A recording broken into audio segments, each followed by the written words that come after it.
Bom, hoje eu vim trazer uma aula aqui para vocês associada a uma pessoa que faz parte da tríade da sociologia atual, que é Emily Durkheim. Eu já fui monitor certificado aí de ciências humanas durante meu ensino médio. Eu tive a oportunidade de estudar com um professor muito bom, em uma escola muito boa, e a explicação que eu vou trazer aqui hoje está associada às anotações que eu fiz desse professor, ao meu conhecimento de mundo que eu tenho em relação a esse sociólogo e também aí a referência que é o livro Um Toque de Clássicos. Ao longo dessa aula, eu vou descrever os principais conceitos que Emily Durkheim propôs. Eu vou resolver algumas questões de alguns vestibulares, uma questão que caiu aí no Enem de 2016, e também eu vou mostrar a aplicabilidade prática dos conceitos de Emily Durkheim na redação do Enem. Eu vou mostrar que, mesmo tendo diferentes temas da redação, você podia trazer os conceitos de Emily Durkheim para poder utilizar como argumentação nos diferentes temas de redação. Então essa aula ela vai ficar bem completa, mostrando aí desde os principais conceitos até a aplicabilidade na resolução de questões e também aí na sua redação do Enem. Ela ficou um pouco grande, mas aqui abaixo eu vou deixar para vocês, na pauta de conteúdo, a divisão dos conteúdos que tem nessa aula. Então, se você clicar no mouse aqui embaixo, você vai conseguir perceber que a aula está dividida.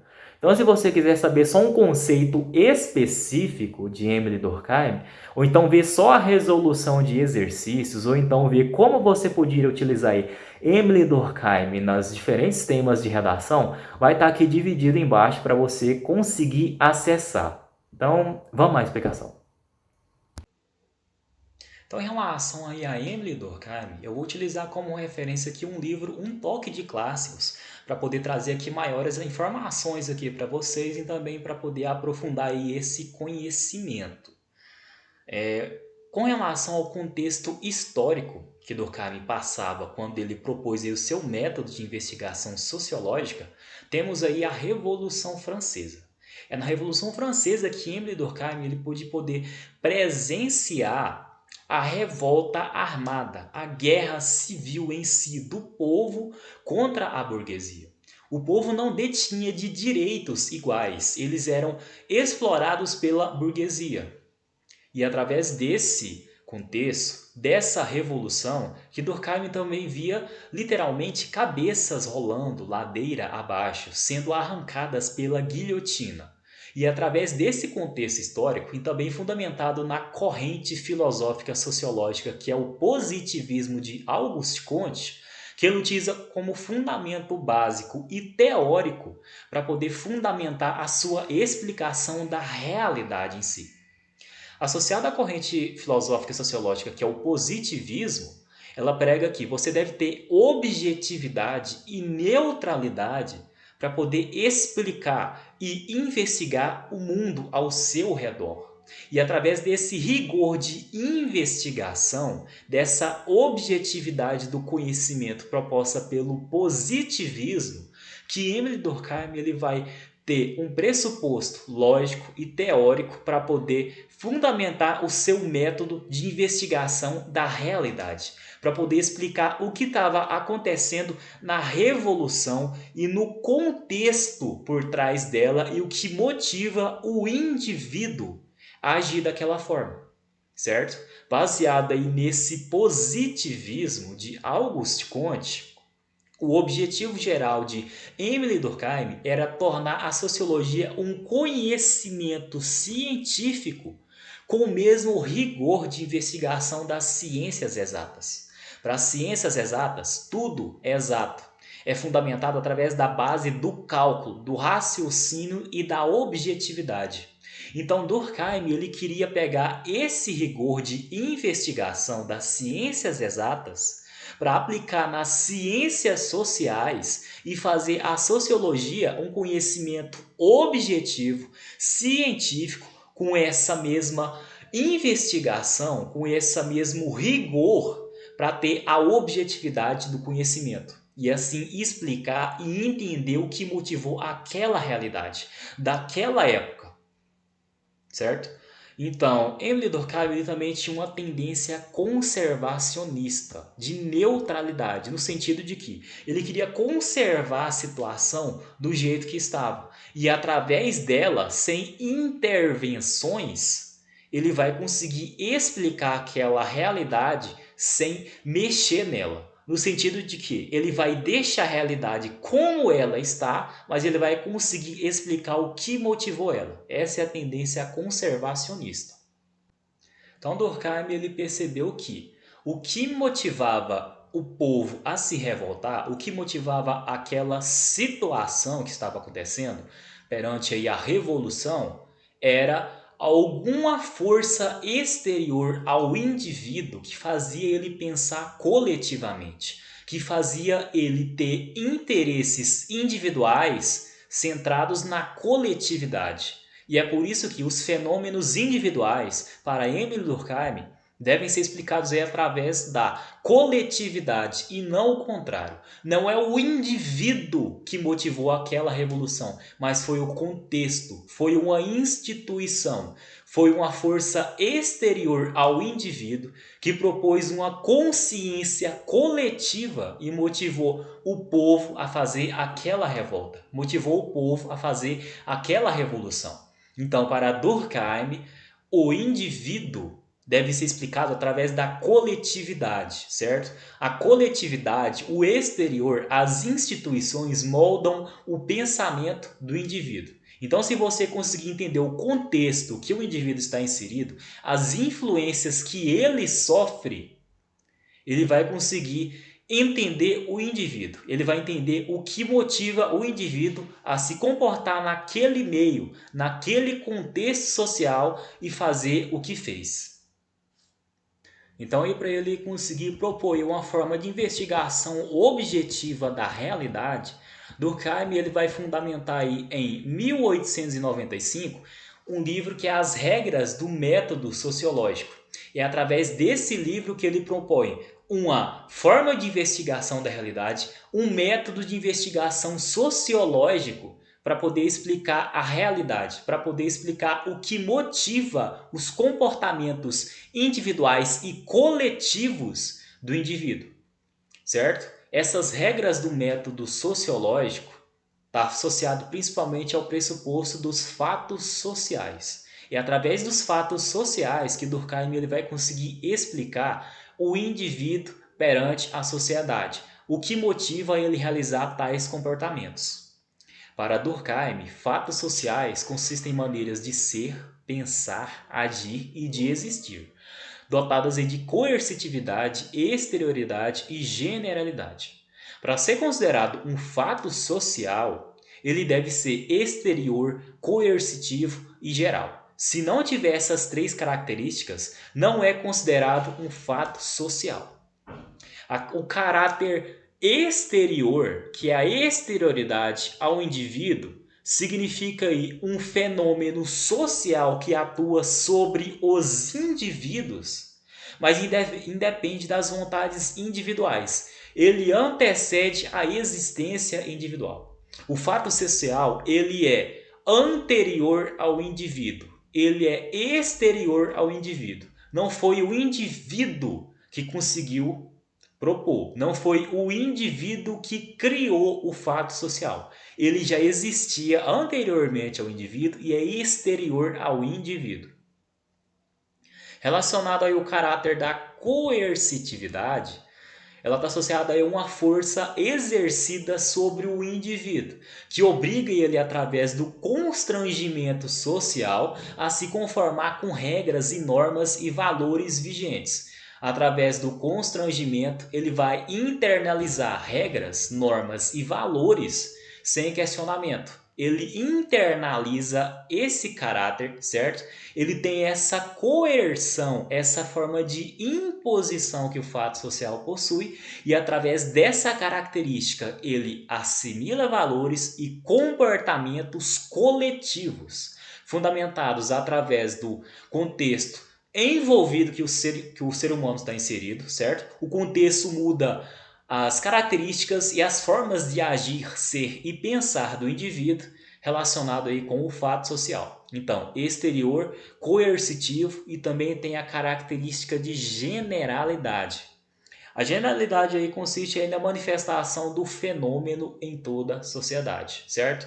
É geral, afeta todos de um grupo social e de uma realidade, de uma sociedade em si. Então, caráter coercitivo, exterior e geral. Esses três fundamentam o fato social.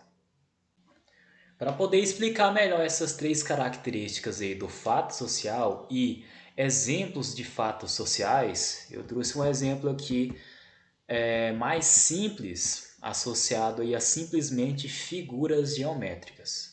Se eu te perguntar o que são essas três figuras geométricas, você vai me responder. Isso aqui é um quadrado, isso aqui é um círculo e isso aqui é um triângulo. Agora a questão é o porquê essas figuras geométricas são o que eu acabei de dizer. Foi você que criou esses nomes? Foi você que pensou dessa forma? Foi você que inventou essa forma de pensar? Ou ela já existia antes de você? Ela te obrigou a ser dessa forma? Ela é geral, afeta todos de uma sociedade. Isso é um fato social. Essa forma de pensar na coletividade é uma manifestação coletiva do fato social. Se você fosse induzido a pensar que esse quadrado, na verdade, é um círculo, esse círculo é um triângulo e esse triângulo é um círculo, você ia reproduzir esses valores, você ia reproduzir essas normas no contexto social.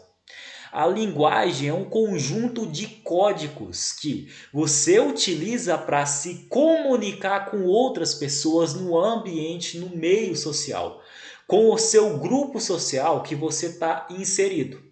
É através desses códigos que você pensa coletivamente, você se expressa no contexto social. O fato social, a instituição que você está inserido, que é a escola, a família e as leis, induziram você a ter essa forma de pensamento coletivo. Se você fosse induzido a pensar que esses nomes na verdade eram trocados, ou esses nomes na verdade eram outros, você ia passar a reproduzir dessa forma, porque você foi induzido a pensar desse jeito. É exterior, antecede a sua existência. Não foi você que criou. É coercitivo, corresponde à característica de coerção, de obrigar você a pensar dessa forma. E é geral, afeta todos de uma sociedade. A sociedade inteira pensa que isso é um quadrado, isso é um círculo e isso é um triângulo. Mas se você fosse induzido a pensar de outra forma, você ia reproduzir essa forma no seu meio social, no seu contexto social. Então, partindo aí desse exemplo aí com figuras geométricas que eu contextualizei a aplicabilidade aí de o que é um fato social, eu vou partir aí, por exemplo, da cultura. A cultura é um exemplo claro do fato social, certo? A cultura engloba valores, engloba crenças, convicções, costumes, diferentes formas de expressar, de falar e de se vestir. A crença que você tem, os seus costumes e convicções foram impostas sobre você na medida em que você nasceu. Quando você está inserido no contexto social, naquele grupo social, você vai internalizar valores, você vai integrar a consciência coletiva e vai reproduzir as crenças que aquele grupo, aquela sociedade, ela impõe sobre você. A sua forma de pensar, ela está associada ao contexto que você está inserido. Diferentes contextos moldam diferentes formas de pensar do indivíduo. Se você vem de uma família que ensina você a ser uma boa pessoa, que ensina você a ser humilde e uma pessoa honesta, você vai reproduzir esses valores. Se você vem de uma família que é uma outra instituição, que ensina você a ser corrupto, a ser uma pessoa desleal, você vai reproduzir essas crenças e essas convicções. Vai reproduzir esses valores e esses costumes que você foi ensinado a ser. Ah, mas e a pessoa que não segue esses valores, não segue esses costumes que ela foi ensinada a ser?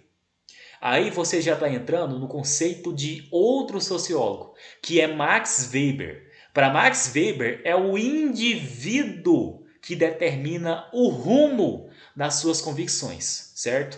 Nem sempre o indivíduo sofre influência das instituições. Pensando nisso, eu vou deixar aqui no card em cima a opção para você acessar a aula de Max Weber que eu vou fazer, certo? Para Max Weber, ele parte do indivíduo para explicar a coletividade. Agora, Emile Durkheim parte da coletividade para poder explicar o indivíduo. Quando você entender essa aula aqui por completo de Emile Durkheim, aí sim você entende também Max Weber, porque Max Weber ele engloba justamente o contrário de Emile Durkheim.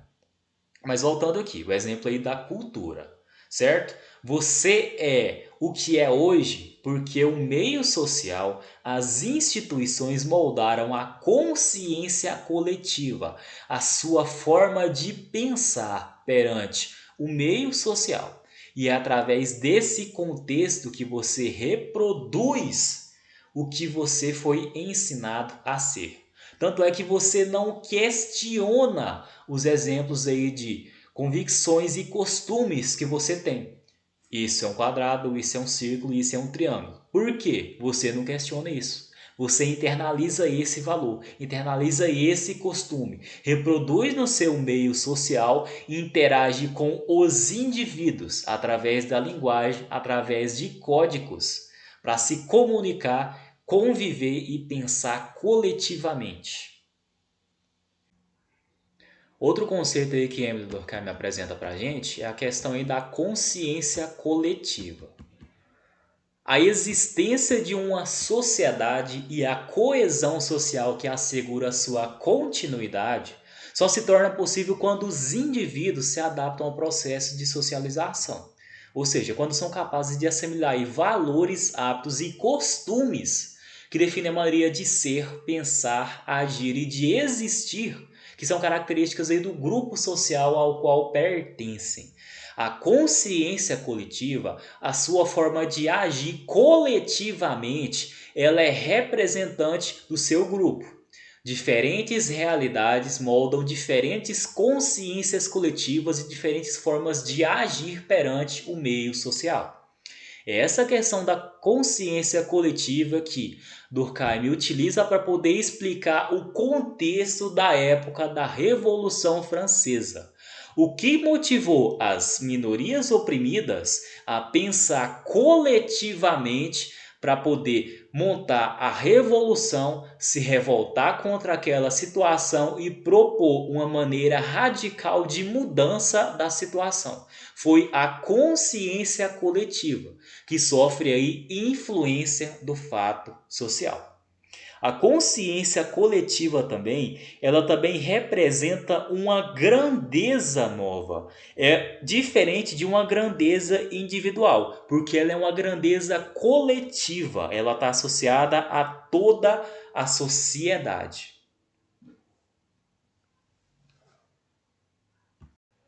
Então, essa nova grandeza que a consciência coletiva representa pode ser entendida pela frase: o todo é mais do que a soma das partes. Engloba uma grandeza nova, engloba novos costumes, engloba novas convicções. A soma das partes simplesmente não representa o todo, porque envolve uma nova grandeza, certo? As instituições são formadoras da consciência coletiva e do pensamento social que o indivíduo possui. É dessa forma que, quando você une partes, você não representa o todo. Porque quando representa uma grandeza nova, juntando simplesmente as partes que a compõem, não representa a maioria, não representa o todo. No sentido de que, se você juntar hidrogênio e oxigênio, você obtém a água. Só que a água possui características novas, representa uma nova forma, um novo ser, diferente dos elementos que o constituíram. O ser humano é formado por átomos, mas isso significa que um átomo é um ser humano.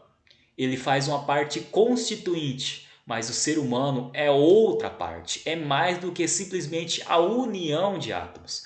Representa uma grandeza nova, uma nova forma de ser, uma nova forma de pensar e uma nova forma de agir, moldada pela instituição que influencia a consciência coletiva. É nesse sentido que não é a célula do indivíduo que deve ser estudada, é o todo conjunto de órgãos que forma aquele ser.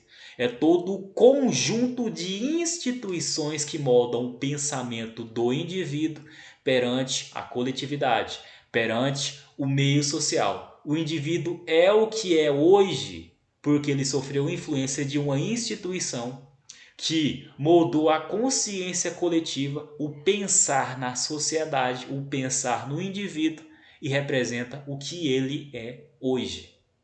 Então aí as instituições vão moldar o pensamento do indivíduo perante aí a coletividade por meio aí da característica de coerção, de impor normas, valores e comportamentos ao indivíduo.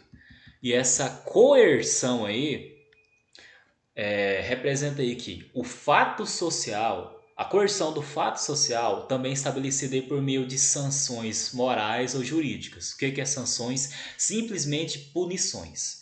É essa forma de constranger o indivíduo perante a coletividade por meio de normas de punições morais e jurídicas que o indivíduo vai internalizar os princípios e valores daquele grupo, daquela sociedade e vai passar a reproduzir e viver conforme o que elas ditam, certo? Sendo assim, é algo mais forte que o indivíduo. São normas morais e jurídicas exteriores, coercitivas e gerais em relação ao indivíduo. As sanções ou punições legais ou jurídicas, né, decorrem aí de uma lei que ele impõe um comportamento. Simplesmente essa lei existe. Ela é exterior, antecede a existência e regulamenta o comportamento do indivíduo perante a sociedade. O ser humano é livre para fazer o que a lei permite, ou seja, você tem uma liberdade condicionada. A lei te permite ter certos direitos, mas também te obriga a ter certos deveres. Você simplesmente não pode chegar e fazer o que você quer com uma pessoa. Você não pode simplesmente chegar e manifestar qualquer comportamento no meio público, porque você pode ser punido por uma lei que te obriga a ter um comportamento para regulamentar a sua convivência no meio social.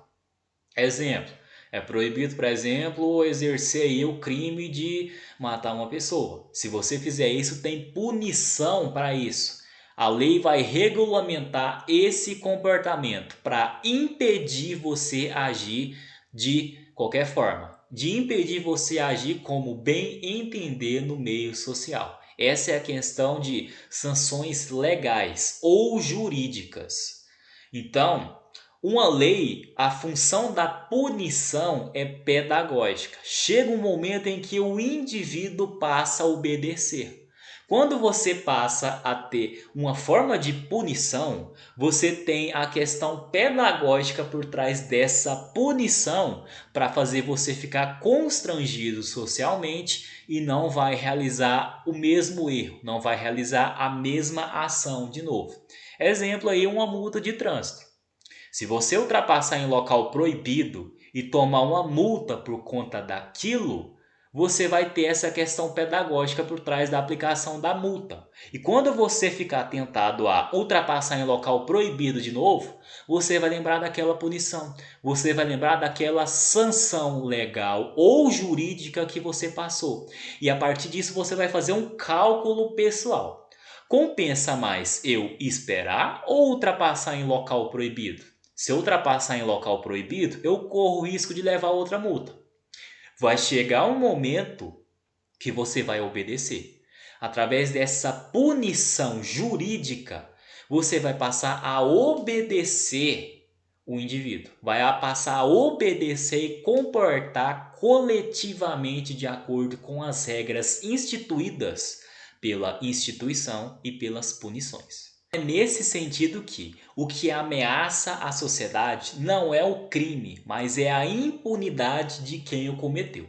Na medida que a pessoa infringe uma lei, ela é uma infratora, ela é uma criminosa que teve a consciência de infringir aquela norma jurídica, de infringir aquela norma que regulamenta o comportamento do indivíduo no meio social, que sofreu influência daquela instituição, que se você não punir a pessoa que cometeu esse crime, você vai ter um problema social, você vai ter uma questão que ela infringiu uma norma que regulamenta o comportamento, mas ela não sofreu a punição necessária para aquilo. E quando ela não sofre a punição necessária, você vai ter um problema social de que a sociedade não conseguiu controlar tal ato, ela não conseguiu punir aquela questão. Pode acontecer crime, mas se não punir, você vai desestabilizar a ordem social. Por isso, o que ameaça a sociedade não é o crime, mas simplesmente não punir a pessoa que cometeu. Não ter uma questão de pedagogia para ensinar aquela pessoa a moldar o comportamento dessa pessoa perante o meio social. Não regulamentar esse comportamento. E essa impunidade compromete a sociedade. Não tem essa questão pedagógica e desestabiliza a ordem social. Outro tipo de punição que a gente tem aí na sociedade que faz o indivíduo a agir conforme o fato social, conforme a instituição, é a questão aí das sanções morais ou espontâneas. Esse tipo de punição, ela consiste em uma punição moral, que ela não tem uma norma jurídica por trás, mas simplesmente surge para impor um direito diferente, para impor um comportamento diferente. Exemplo aí, entre irmãos e irmãs, quem possui mais privilégio? Se você que é irmão chegar no seu pai e pedir para ele deixar você sair para uma festa sozinho, é diferente de você que é irmã chegar no seu pai e pedir para você ir para uma festa sozinha. Quem tem mais direito? Quem tem mais possibilidade de ser autorizado a ir para uma festa sozinho? O homem ou a mulher? Tem essa questão do direito e dessa punição moral por trás. Geralmente é o homem que possui mais direito moral em relação à mulher. Então, essa sanção moral que está associada a uma questão espontânea simplesmente surge. Ela surge para impor um comportamento ou um direito diferente do que é previsto nos moldes da sociedade. Um fato social ele também pode ser dividido aí em duas partes. Existem dois conceitos para essa divisão. São fatos sociais normais e patológicos. Um fato social que é considerado normal, ele ocorre quando todos os elementos da sociedade funcionam plenamente como devem, sendo previstos dentro do contexto social, ou seja, aquela taxa de oscilação de um determinado fato social, de um determinado acontecimento, ela tem um padrão de regularidade de oscilação. E essa oscilação desse fato social já era prevista nos moldes da sociedade, já era prevista dentro do funcionamento. Exemplo aí, a taxa de criminalidade. Ela tem um certo padrão de oscilação, mas tudo isso é previsto dentro dos moldes da sociedade. Não é algo que vai além da taxa de previsibilidade. Então, isso é um fato social considerado normal. Agora, quando ele é um fato social considerado patológico, patológico vem associado aí a doença. Ocorre quando os fatos sociais estão falhando nas suas punições. Ou seja, você vai ter uma incidência maior do que o previsto. certo? O fato social não vai conseguir controlar a situação. Exemplo aí, guerra civil, criminalidade, quando ela ultrapassa a taxa de previsibilidade, né? É nesse sentido aí que você leva em consideração o critério da exclusividade do acontecimento e da incidência.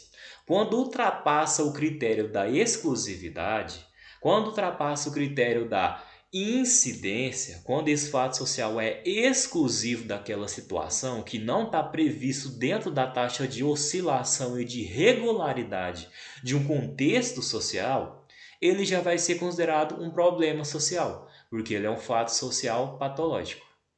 E é por isso que o que ameaça a sociedade não é o crime, mas a impunidade de quem o cometeu. Porque quando as sanções jurídicas estão falhando aí nas suas punições, você já vai ter um problema social, você já vai ter uma perda do controle da situação. Por isso, fato social patológico.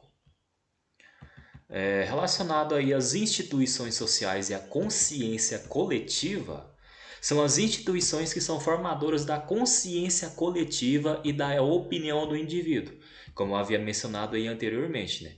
A sociedade está associada ao conjunto de instituições. Que tipo de instituição são essas? Família, escola, religião. São essas as principais, né? Mas tem outras. São essas instituições que são formadoras da opinião do indivíduo. As maneiras de ser, pensar, agir e de existir dessa pessoa estão associadas à formação e do tipo de instituição que a pessoa está sendo inserida. Diferentes famílias, diferentes tipos de escolas e diferentes tipos de crenças relacionadas à religião vão formar consciências coletivas diferentes e diferentes modos de ação do indivíduo perante o meio social, perante o seu contexto social que ele está inserido. Retomando aí novamente, né, a consciência coletiva ela constitui o conjunto das crenças, valores e sentimentos comuns à média dos membros de uma mesma sociedade, formando um sistema determinado que possui vida própria. Ela habita as mentes individuais e serve aí para orientar a conduta de cada indivíduo, mas ela é externa a eles e acima também. Mesmo o indivíduo agindo tendo a mente individual de acordo com a consciência coletiva e orienta a conduta individual, ela é acima e é externa, portanto, ela é coletiva em relação à pessoa. Durkheim ele também fez aí algumas proposições associadas aí ao suicídio. À primeira vista, o suicídio poderia ser visto como um fenômeno individual, mas Durkheim ele olha para esse fato isolado, esse acontecimento, e passa a ver que a sociedade influencia no indivíduo. Se ela sofre influência no indivíduo a fazer ele ter essa vontade de tirar a vida, é uma grandeza coletiva e não depende simplesmente do indivíduo. Ou seja, o suicídio para Durkheim é influenciado pelos fatos sociais. Não é apenas um fenômeno individual, mas sim ele é coletivo, porque ele sofre influência dos fatos sociais. Para poder propor essa explicação, ele percebeu que o suicídio ele possui uma taxa constante de regularidade. Ela oscila diante das mesmas situações. Se ela possui um padrão regular, se ela oscila diante das mesmas situações que ocorrem na sociedade, não é um fenômeno individual. Não depende apenas do indivíduo, porque o indivíduo sofre influência do meio. E essa taxa de regularidade ela vai ser oscilada diante das mesmas situações. Ele passou a perceber também que homens suicidam mais do que mulheres. E por que isso acontece? Porque os homens não possuem tanto apego com os filhos. Agora as mulheres já possuem um vínculo mais forte com os filhos, mais apego, o que desencoraja a suicidar. Os homens não possuem tanto afeto pelos filhos, tanto é que suicidam mais homens solteiros e viúvos do que casados. É dessa forma que essa questão desse fato social ela pode ser considerada adulto e masculino. O suicídio para Durkheim é um fenômeno adulto e masculino, porque ocorre em maior constância. os fatos sociais que levam a mulher a suicidar e uma criança a suicidar é bem diferente. É uma taxa muito menor quando considerada em comparação com a do homem. Ele passou a perceber também que grupos sociais que sofrem muito preconceito suicidam mais. Exemplo aí da comunidade LGBT, né, que sofre muito preconceito, sofre muita questão aí de discriminação e tem uma taxa de suicídio maior do que de outros grupos sociais. Os indivíduos suicidam mais conforme o fato social em que estão inseridos. É dessa forma que o suicídio está associado aí aos fatos sociais. Essa questão do suicídio acaba levando aí uma dúvida, gerando aí uma dúvida. Por que o suicídio ocorre em menor taxa do que o assassinato? Eu te pergunto, como se pune um morto? Deve-se punir enquanto está vivo. Exemplo aí da religião. Se você pregar aqui dentro de uma religião que o suicídio leva a você não ir para o céu, leva a você perder o seu direito de salvação, você vai levar a uma questão de medo da morte. Agora, em relação aí ao assassinato, você já não tem tanta questão associada à punição para esse fato, certo? Associado aí a punições jurídicas, a sanções morais e a questões jurídicas também. Então é por isso que ocorre uma menor taxa de suicídio do que o assassinato. Durkheim ele também considera aí três fatores que estão associados aí diretamente ao suicídio. Ele classifica em três tipos: altruísta, egoísta e anômico. O altruísta, alter, significa outro. É aquele em que a pessoa valoriza mais a sociedade do que a si mesmo. Ou seja, o fato social, a sociedade encoraja a pessoa a tomar esse fim, a tomar esse objetivo. Ele convence de que a morte é um dever, é uma questão de honra pelo seu país, de honra em defesa daquele grupo social e daquela crença. Exemplo aí, kamikaze. Né? Kamikaze eram aqueles aviões japoneses que estavam carregados de explosivos e se jogavam contra navios inimigos. Sabe o que significa kamikaze? Significa vento divino. Te pergunto, você acha que a pessoa, aquele piloto que escolhia esse fim, ele era obrigado àquilo? Não. Ele se candidatava para tal fim. Ele, desde quando foi inserido no seu grupo social, ele foi levado a pensar que a morte pelo seu país é um dever. Por isso, alter, outro, o outro influenciou essa questão do suicídio. Outros exemplos que a gente tem também: homem-bomba, fatores religiosos, todos estão associados aí ao suicídio altruísta, que pega em consideração o outro, a morte pelo outro. Outra classificação que a gente tem aí, segundo os moldes de Emile Durkheim, é o suicídio egoísta. Egoísta vem de ego individual, certo? O ego individual se afirma, fazendo com que as relações entre os indivíduos e a sociedade se afrouxam. Ele não vê mais razão para viver. Ele é isolado individualmente, ele perde esses vínculos com o meio social, com a sociedade, e a partir disso ele vai se sentir sozinho. Ele não encontra mais sentido no contexto social, não encontra mais sentido em viver. E leva aí a questão aí do cometer o suicídio.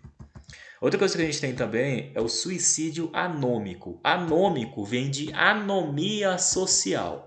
Essa aqui ela oscila diante também das mesmas situações. Quando ocorre uma guerra ou uma crise profunda, cuja origem vem do horror, certo? A pessoa vê que aquela situação que ela está inserida é muito difícil, é muito complexa e ela não consegue superar, não vê sentido em continuar passando por tal situação. Por isso essa questão de anomia social. E aí leva aí essa classificação de suicídio anômico. Outro conceito que Durkheim apresenta também para a gente é a subdivisão da sociedade em primitiva e superior orgânica. A sociedade primitiva ela está associada a uma solidariedade mecânica. Ela obriga os indivíduos ao suicídio. Se ela obriga os indivíduos ao suicídio, ela está associada aí a uma relação com o suicídio altruísta. Ela vai convencer de que a morte é um dever. Questão de honra envolvida. Exemplo aí novamente aí do kamikaze, ou então daqueles filmes que você vê aí de samurais. Quando ele perde uma batalha ou perde uma guerra, a honra que deve ser estabelecida, que para ele conquistar essa honra novamente, ele tem que fazer o ato de se matar, de tirar a própria vida. Então, essa questão da sociedade primitiva está associada com um altruísmo, pensando no outro, convencendo de que a morte é um dever. Outra sociedade que a gente tem aí, de acordo com Durkheim, é a questão aí da sociedade superior orgânica. Nesse tipo de sociedade, você tem a divisão do trabalho social. Ela cria condições para a vida em sociedade. Ela não vai interferir ou não vai impedir na questão do suicídio. Ela só passa a impedir quando ultrapassa a taxa de normalidade. Essa sociedade superior orgânica, ela já vai ter aí a questão da relação com o suicídio egoísta, que vem de ego individual. Aqui, as relações entre a pessoa e a sociedade se afrouxam, no sentido de que o indivíduo vai ficar isolado do convívio social, do contexto social e da sociedade em si. Por isso, ego individual associado com essa sociedade superior orgânica.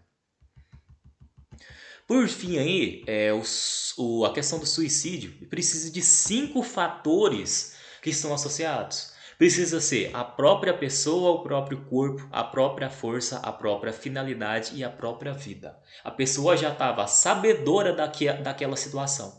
Ela queria aquilo. Por isso, esses 5 fatores associados aí à questão do suicídio. Bom, então passada essa explicação que eu fiz sobre Emile Durkheim, eu vou responder agora algumas questões de alguns vestibulares e do Enem que cobraram diretamente os conceitos previstos de Emile Durkheim. Essa questão aqui que eu vou resolver agora é do Enem de 2016 aí de primeira aplicação, que cobrou diretamente o conceito de Durkheim. O enunciado mais o comando da questão diz o seguinte: o texto expressa o esforço de Emile Durkheim em construir uma sociologia com base na. Se você acompanhou a aula do início ao fim, você vai lembrar de eu falar que o principal objetivo de Emile Durkheim era fazer da sociologia um conhecimento científico com o mesmo rigor de investigação das ciências exatas. Deveria ter essa objetividade do conhecimento e da conduta para poder ter a análise social do mesmo modo que você tem o mesmo rigor de investigação das ciências exatas. Por isso aqui a resposta certa é a alternativa D. Adesão aos padrões de investigação típicos das ciências naturais. Essa alternativa ela responde o comando e está associada com o texto. Mas você tem que lembrar que o Enem é uma prova feita para o ensino médio. O Enem vai colocar formas de você saber acertar a questão sem lembrar diretamente do conteúdo, porque a resposta vai estar no texto. Porque o ensino médio desigual no Brasil vai ter gente que nunca ouviu falar de Emile Durkheim, enquanto vai ter gente que já viu no ensino médio. Então o Enem traz essa pegada para você conseguir resolver a questão sem diretamente saber o conteúdo. E é isso que acontece com essa questão. Se você analisar o texto, você consegue eliminar as alternativas até conseguir chegar na alternativa certa. Vamos fazer isso agora. A sociologia ainda não ultrapassou a era das construções e das sínteses filosóficas. Em vez de assumir a tarefa de lançar a luz sobre uma parcela restrita do campo social, ela prefere buscar as brilhantes generalidades em todas as questões não levantadas sem que nenhuma seja expressamente tratada. Daqui até aqui praticamente não falou nada, então você pode eliminar essa parte, não vai te ajudar a resolver a questão. Não é com exames sumários e por meio de intuições rápidas que se pode chegar a descobrir as leis de uma realidade tão complexa. Isso aqui você já vai conseguir utilizar para responder às alternativas. Sobretudo, generalizações às vezes tão amplas e tão apressadas não são suscetíveis de nenhum tipo de prova. O que ele está falando? O que ele está dizendo com essa parte? Questão de generalização, de conhecimento partido do indivíduo, da questão subjetiva, não é suscetível de nenhum tipo de prova. Conhecimento empírico em si não está sendo comprovado por essa parte do texto. Então você tem que ter o quê? Fazendo análise textual, objetivando a competência e habilidade que essa questão pedia. Ela estava falando para você ter uma análise do texto, identificar essa questão do texto para poder conseguir resolver essa alternativa. Aqui ele falou que intuições rápidas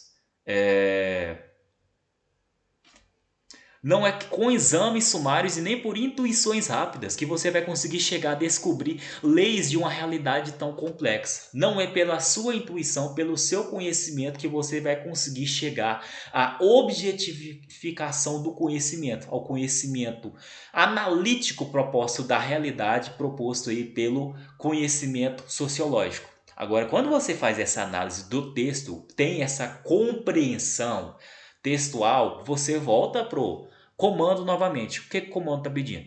O texto.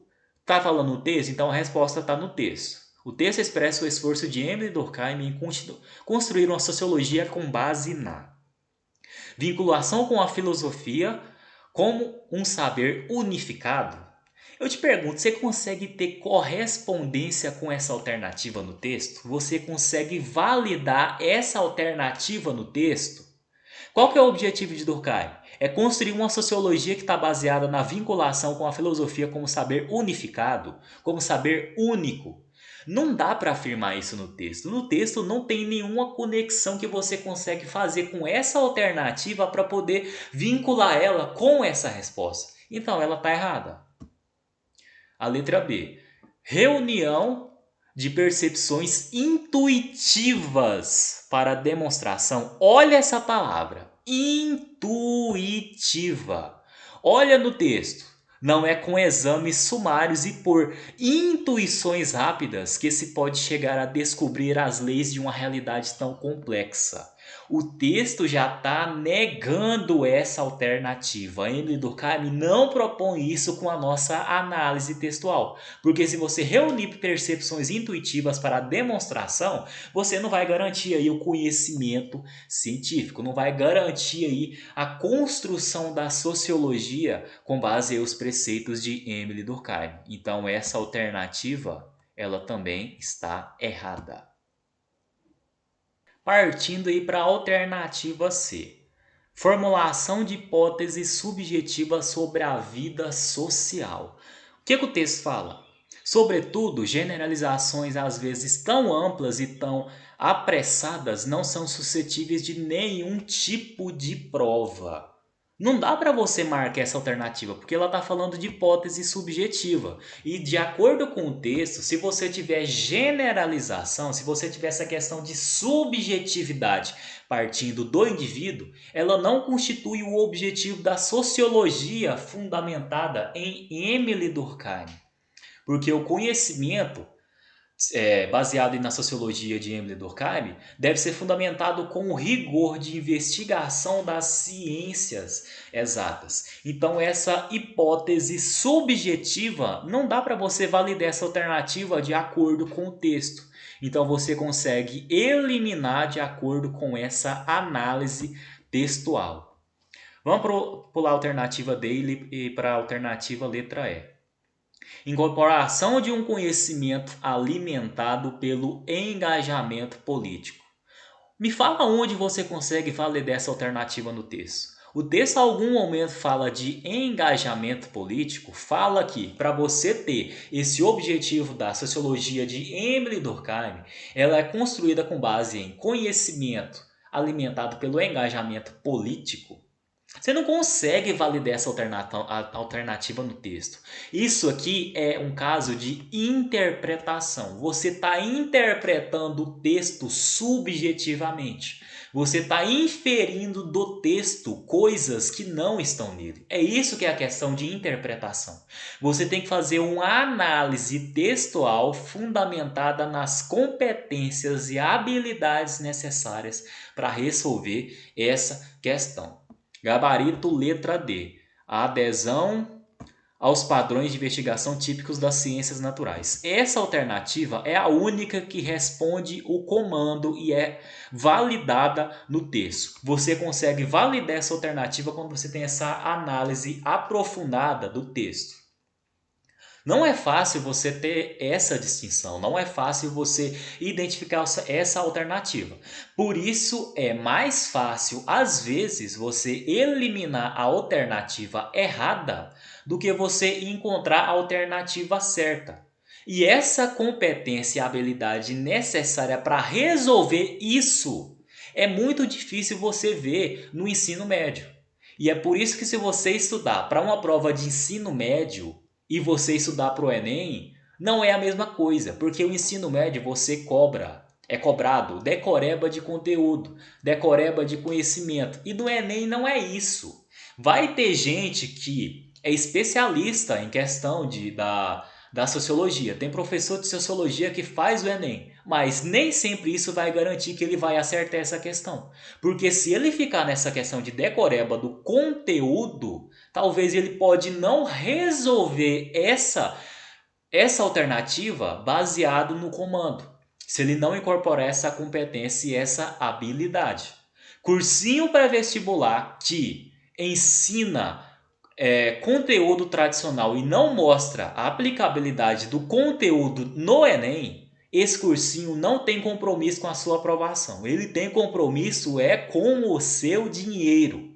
Porque quanto mais tempo você demorar para ser aprovado, melhor. Você vai gastar mais com cursinho pré-vestibular. Essa é a lógica. Então, se você estudar do mesmo jeito que estuda no ensino médio, ver conteúdo tradicional e não ver a aplicabilidade do conteúdo que nem eu estou te mostrando agora, essa análise textual para você distinguir as alternativas, você não vai se dar bem do Enem. Você pode saber tudo de filosofia, de sociologia, de ciências humanas, de linguagens, mas você tem que saber como é cobrado, como essa alternativa vai cair no Enem. A questão também é de linguagens. Linguagens é a prova mais desconhecida que a gente tem dentro do Enem. Todo mundo fala que linguagem é interpretação e tal, mas essa interpretação é meio que subjetiva. Você tem que incorporar a competência e a habilidade necessária para resolver essa questão. E largar de decoreba de conteúdo tradicional. É bom saber conteúdo tradicional? Sim, mas você tem que saber esse conteúdo direcionado para resolver as questões. Porque conteúdo tradicional, principalmente cursinho pré-vestibular que só passa isso, ele tá te treinando para o texto do Enem. Ele não tá te treinando para resolver as alternativas. Aí imagina o seguinte, vamos pegar aí literatura, por exemplo. Você vai ver aí várias fases aí em questão de períodos literários. Pega o romantismo. O que você vai ver no romantismo? Vai ver aí questão das três fases do romantismo, que é a fase candoreira, a fase indianista, a fase mal do século. A ideia do romantismo é de exaltação das coisas. Exaltação, por exemplo, aí da figura indígena, certo? Questão aí da expressividade do herói nacional, que é vista aí pela figura indígena. Aí caiu a questão no Enem e a alternativa, o comando é: o texto conjuga lirismo e violência por meio de seus procedimentos argumentativos. O elemento que singulariza o procedimento de construção textual é. Ou então, a singularidade da expressão lírica é manifestada por meio da. Eu te pergunto, você entendeu o que eu acabei de te perguntar? Se você não entendeu nem a pergunta que eu te fiz, que eu peguei de enunciado de Enems passados, como você vai usar o conteúdo tradicional para conseguir resolver essa questão?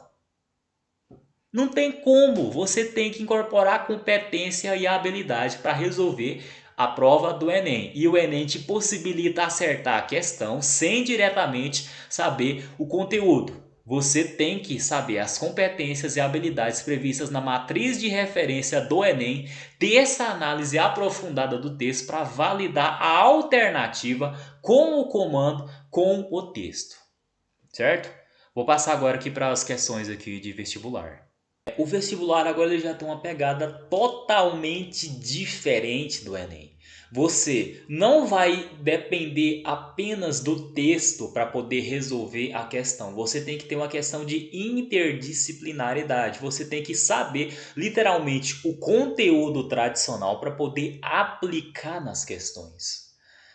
Eu aconselho você a pausar esse vídeo e tentar resolver essa questão antes de mim. E a partir disso vai facilitar aí a aplicabilidade da aula que eu ministrei e a fixação do conteúdo. Beleza, esse texto aqui fala principalmente da questão aí do bom convívio dos indivíduos numa coletividade. Permitem a formulação de uma avaliação específica sobre o problema da criminalidade violenta praticada por jovens no Brasil.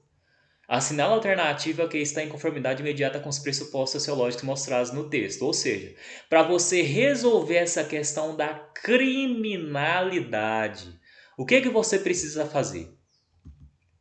De acordo aí com os itens e com as alternativas. Para você resolver a questão da criminalidade no Brasil, conforme o texto, baseado nos conhecimentos de Emily Durkheim, você precisa priorizar o combate ao narcotráfico, ao crime organizado, aos esquadrões da morte e a unificação das polícias? De acordo com Emily Durkheim, não é isso que acontece. Lembra o seguinte, vamos supor mais ou menos aqui um conceito associado ao que eu expliquei de Emily Durkheim.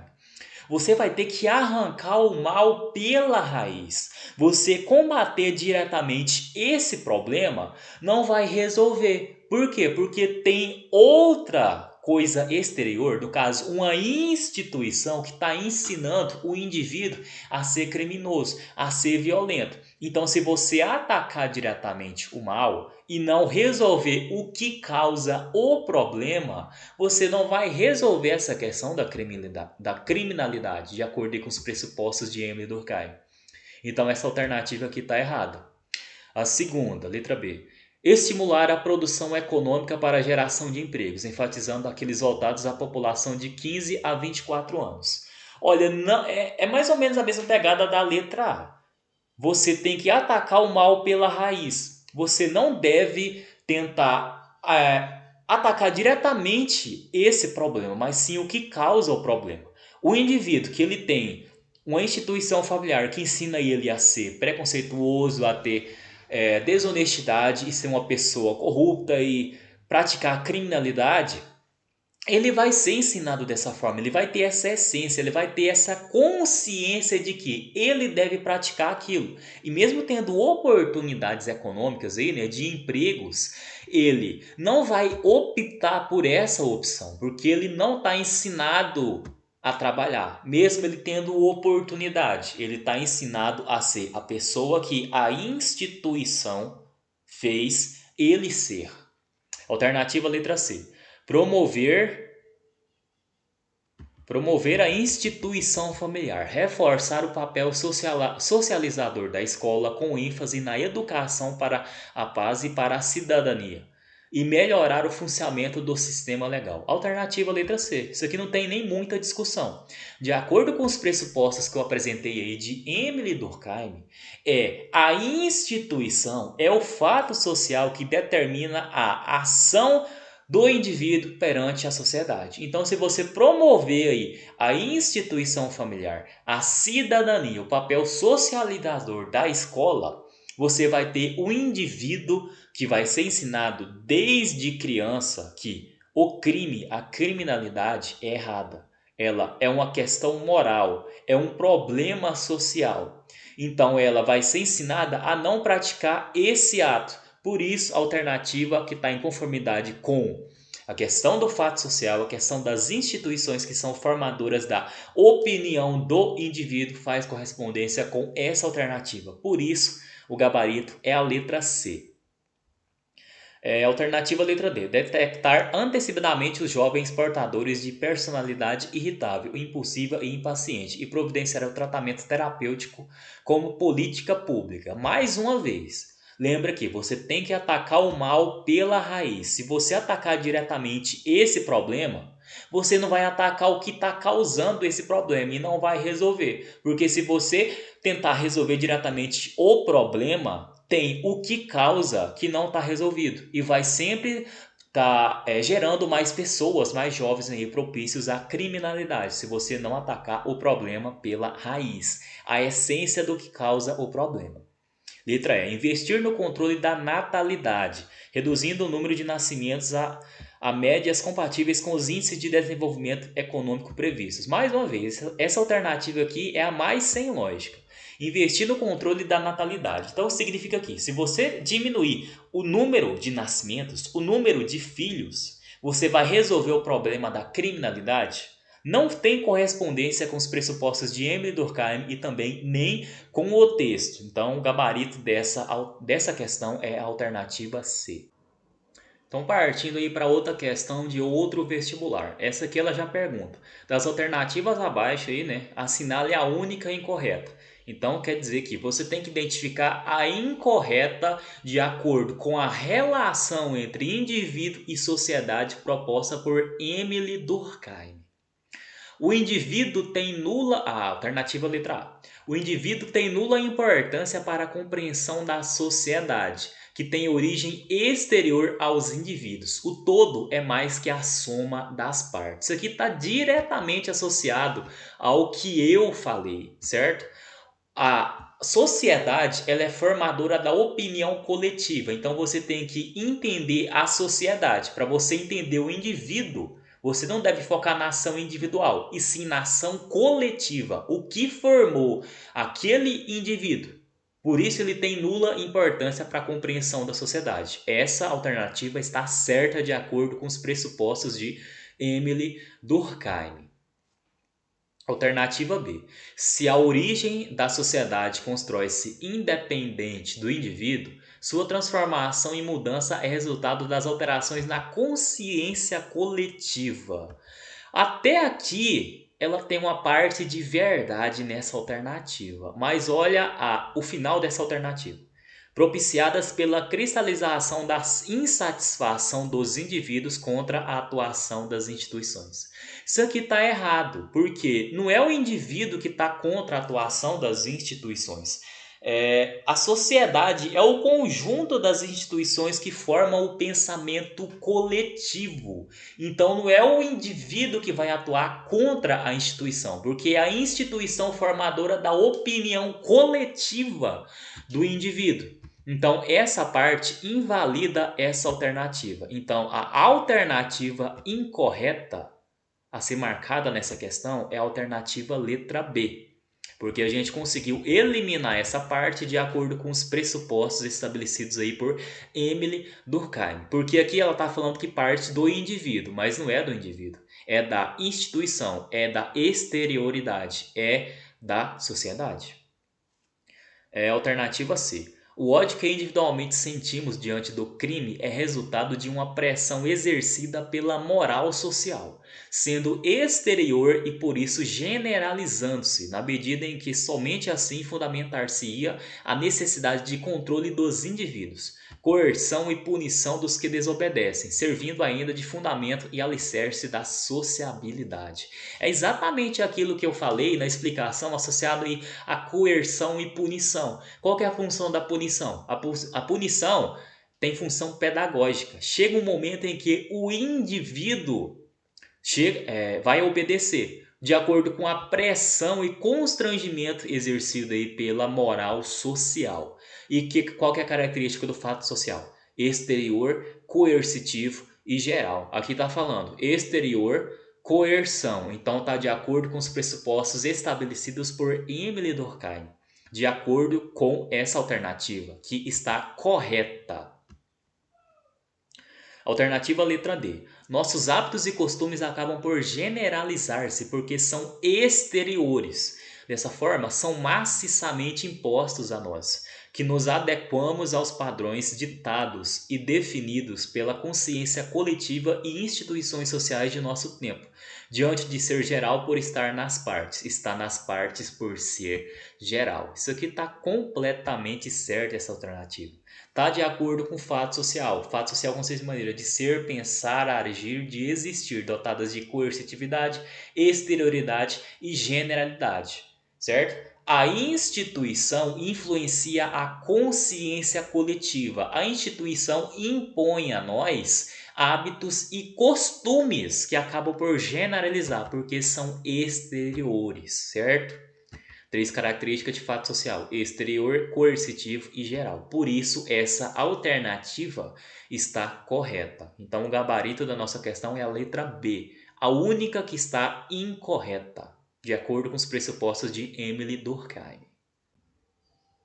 Bom, agora nessa parte eu vou mostrar a aplicabilidade dos conceitos de Emile Durkheim nos diferentes temas da redação que apareceram aí no Enem, porque você consegue trazer essa pegada sociológica proposta por Emile Durkheim para poder utilizar como argumentação nos diferentes temas.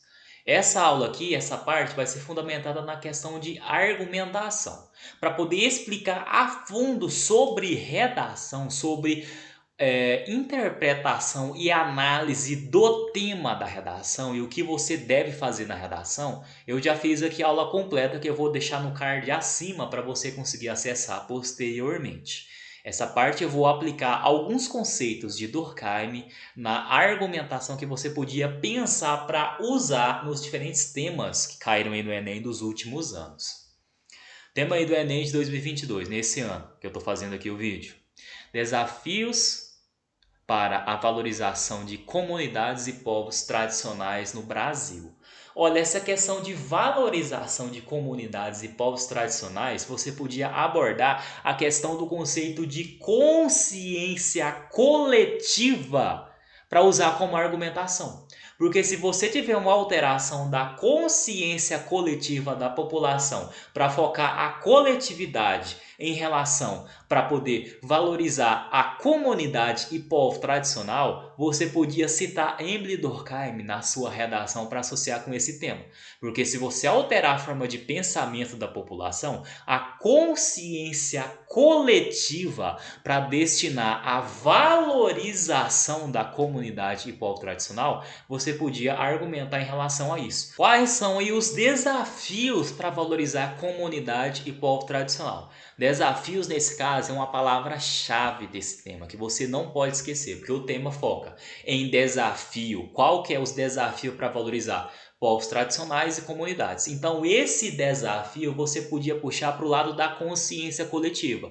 Um desafio seria alterar a consciência coletiva, que é um conceito proposto pelo sociólogo Emile Durkheim, que trata aí das maneiras de ser e agir dos indivíduos na sociedade, para poder destinar a valorizar a comunidade e povo tradicional. Então, o desafio seria alterar aí a consciência coletiva da população. Tema de 2021. Invisibilidade e registro civil. 2 pontos. A garantia de acesso à cidadania no Brasil. Analisando esse tema, a questão da invisibilidade é proporcionada pelo registro civil. E se você tem o acesso ao registro civil, você tem a garantia de acessar a cidadania no Brasil. Mais uma vez, a questão da consciência coletiva trazida por Emile Durkheim. Você podia relacionar a questão da consciência coletiva para poder destinar a acessibilidade da população ao registro civil. Porque quando você tem essa alteração da consciência coletiva para poder promover, por exemplo, acesso gratuitamente ao registro civil, a promover que populações isoladas tenham acesso à certidão de nascimento, ao RG, ao registro civil, você vai ter a garantia do acesso à cidadania no Brasil e vai ter uma questão de não deixar que a invisibilidade seja uma causa da falta de registro civil. Então, Emile Durkheim podia ser trazido nesse tema para poder alterar aí a questão da consciência coletiva, né? Retomando aí o conceito de Durkheim, para relacionar aí como argumentação na redação. 2020. Estigma associado às doenças mentais na sociedade brasileira. Palavra-chave: estigma. Não fala só sobre doença mental. Não precisa englobar todas as doenças mentais. Ah, mas tem blogueirinho aí no Enem tá falando que no tema de 2022 tinha que falar de todos os povos e todas as comunidades tradicionais no Brasil, porque se focasse só em um ou só em outro você ia perder ponto.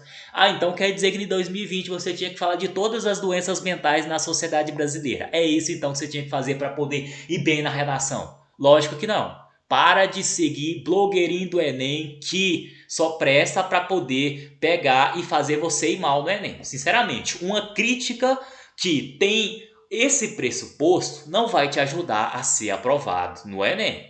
Você não precisa falar de todas as doenças mentais, nem de todas as populações isoladas socialmente, ou então todas as comunidades e povos tradicionais para se dar bem na redação. Você tem que ter em mente que o seu corretor está lá para poder analisar a sua redação, corrigir de acordo com as regras. Essa questão de generalizar ou especificar não tem nada a ver com redação do Enem. Você pode optar por generalizar ou especificar. O que vai contar é você seguir as regras dentro da sua redação. Beleza, a questão desse estigma. Você podia prezar essa questão da consciência coletiva novamente. Porque se você pensa na coletividade, na consciência coletiva associada ao estigma social de doenças mentais, você podia alterar esse problema. Porque se você tem a consciência coletiva de não ter estigma da população, porque a população tem estigma a doenças mentais, você altera esse problema, altera esse estigma justamente pelo tema da consciência coletiva trazida por Emily Durkheim. 2019, democratização do acesso ao cinema no Brasil. Mais uma vez, para você ter acesso ao cinema no Brasil, ele tem que ser democratizado. E para democratizar, você podia ter uma questão de Emily Durkheim novamente associada à consciência coletiva. Se pensar coletivamente que o cinema deve ser democratizado, que você tem que criar cinemas públicos para acesso à população que não tem o acesso ao cinema, a população que não tem como pagar para acessar o cinema, você podia ter essa questão da consciência coletiva associada aí ao tema de 2019. 2018, manipulação do comportamento do usuário pelo controle de dados na internet. Mais uma vez, manipulação de comportamento. O que lembra isso? Fato social. Você podia trazer essa questão do fato social de Emily Durkheim para associar com o tema de 2018. Porque, de acordo com o fato social, você é manipulado pelas instituições. Então, o usuário é manipulado por uma força exterior associada a uma instituição financeira que manipula os dados da internet, que controla esses dados para manipular o seu comportamento e te induzir, por exemplo, ao consumismo. Então, essa questão do fato social poderia ser associada com o tema de 2018, citando aí Emily Durkheim. 2017, desafios para a formação educacional de surdos no Brasil. Que desafios constituem a formação educacional de surdos no Brasil? Mais uma vez, a alteração da consciência coletiva de Emily Durkheim. Se você trouxesse esse conceito da consciência coletiva, que configura um desafio para a formação educacional. Porque se pensar coletivamente, formar educacionalmente o surdo no Brasil seria uma questão de um problema social que a pessoa não tem estrutura para isso, não tem ensino de Libras nas escolas brasileiras, a alteração da consciência coletiva, que configura um desafio para a formação educacional, poderia ser inserida nesse tema, no sentido de que alterar coletivamente essa consciência coletiva, vista como um desafio, você poderia propor novas formas para evitar esses desafios e formar educacionalmente os surdos. Por exemplo, inserindo aí a língua brasileira de sinais aí nas escolas. 2016, caminhos para o combate à intolerância religiosa no Brasil. Novamente, consciência coletiva. Quais são os caminhos? O caminho seria a consciência coletiva. Alterar a consciência coletiva da população configura um caminho para o combate à intolerância religiosa no Brasil. Porque pensar coletivamente que Você tem uma intolerância religiosa, você poderia configurar um caminho para combater essa intolerância, no sentido de que você poderia utilizar aí alteração do pensamento coletivo para inibir a intolerância religiosa. Pensar coletivamente no respeito às diversas religiões no Brasil. 2015, a persistência da violência contra a mulher na sociedade brasileira. Outra vez, consciência coletiva. Se persiste a violência contra a mulher na sociedade brasileira, a gente tem uma consciência coletiva de inferiorização da mulher. A gente tem uma questão de punição moral associada aí ao fato social que você é constrangido socialmente a tomar um comportamento coletivo. Então, você tem essa persistência porque você tem uma consciência coletiva que está associada à violência contra a mulher na sociedade brasileira. E ela persiste porque você tem essa consciência coletiva associada ao conceito de Emily Durkheim. 2014, publicidade infantil em questão no Brasil. A publicidade infantil está associada aí a propagandas destinadas ao público infantil. Está associada aí a publicidade que empresas fazem para induzir, por exemplo, a criança a comprar o seu produto. Então, essa consciência coletiva, a alteração da consciência coletiva em relação à publicidade, você poderia configurar ela como se fosse um problema social. Porque se alterar a consciência coletiva, problematizando aí o tema, você podia não destinar essa questão da publicidade infantil voltada para o público infantil, né, para o público das crianças, alterando aí esse problema social do tema.